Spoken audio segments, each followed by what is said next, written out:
Les Musitériens, c'est une association qui regroupe 180 chanteurs et musiciens amateurs qui sont tous encadrés par des artistes professionnels. C'est une association autour des musiques du monde et des musiques actuelles. Et donc on a des ensembles, un grand chœur, un orchestre, un ensemble de percussion, un ensemble de musique brésilienne. Et on crée des spectacles en fait en transversalité des différents répertoires, en mélangeant des amateurs et des professionnels. Dans les Musitériens, en fait, il y a deux choses. L'association Les Musitériens ne regroupe pas spécialement de public non francophone. C'est après en fait que je suis venue vers un public non francophone, donc en rencontrant l'ENS, l'école normale sociale, donc, qui est un centre social dans le 18e. Et l'idée c'était justement de faire un mélange de public, donc avec un public non francophone et les chanteurs de l'association qui sont tous français et parisiens même.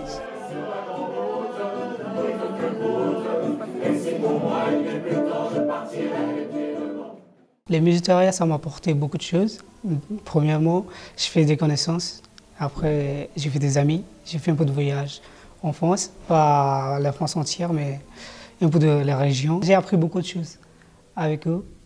Et d'abord les chansons françaises, les anciennes chansons classiques que j'ai jamais entendues, jamais chantées, mais grâce à Musitériens, ONS, et j'ai appris les chansons. Je sais que les chansons, cela veut dire quoi. Alors, ça m'a très ému. Alors, on a fait plein de concerts, on a chanté comme la chanson Petit bal perdu. Après, j'ai apporté d'autres chansons de notre pays.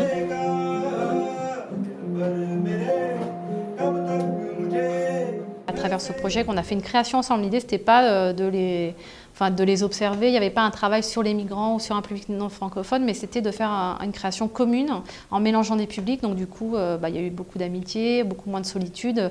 On les a une manière de les sortir aussi de leur isolement.